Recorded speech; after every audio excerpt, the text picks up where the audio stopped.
Have you ever played an action, adventure, puzzle game and thought to yourself, man, this could use about 30 times more puzzles, and enough references to the Legend of Zelda franchise to choke an elephant? Then you are exactly the demographic the folks at Ludosity were looking for when they made Ittle. It's a love letter parody to the action puzzler adventure franchise, even referencing stuff like that crappy 90-degree sword swing from the Game Boy Zeldas. The story focuses on our hapless duo Ittle and Tipsy, shipwrecked and floating on wreckage. They wash ashore only to find Eaton Carver, a man with no arms, no legs, and a boat for a hat, who promises he'll build them a new raft if they can find the coveted artifact in the castle ahead. And armed with only a stick and plucky attitude, our hero rushes headfirst into danger. Even though Ittle and Tipsy are working off the Link-Navi dynamic from the N64 Zelda titles, there's an interesting deviation from the inspirational material here already. Ittle's not saving any princess or trying to defeat an ultimate evil in her land.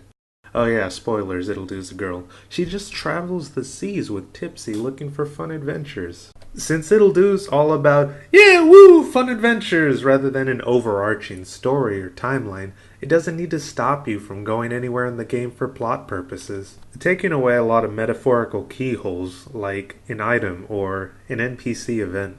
Ittle's so cleverly designed, you don't even need all the items to beat the game. In fact, there's several achievements for beating the game with each combination of 2 out of 3 possible items.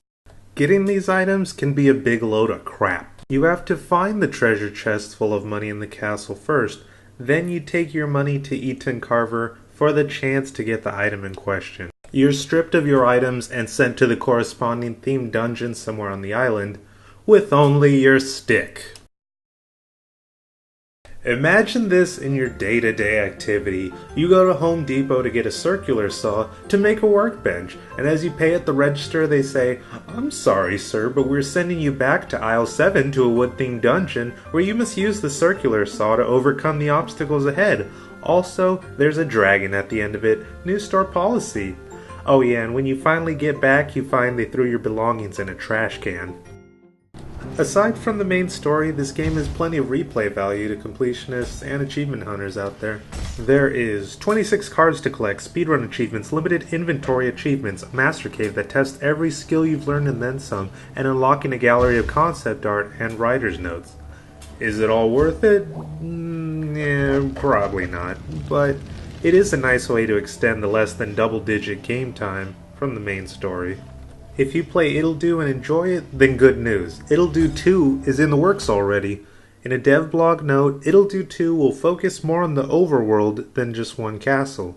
It's divided into 8 progressively harder areas and can be accessed in any order, and the gameplay will focus more on exploration and combat, but will still have difficult puzzles.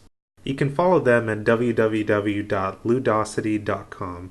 In regards to the Zelda franchise, will Ittle change the way you see it forever? No. Is it a deconstruction of the action-adventure genre? Certainly not. But it is a cheeky indie romp through the past in all its box-pushing revelry.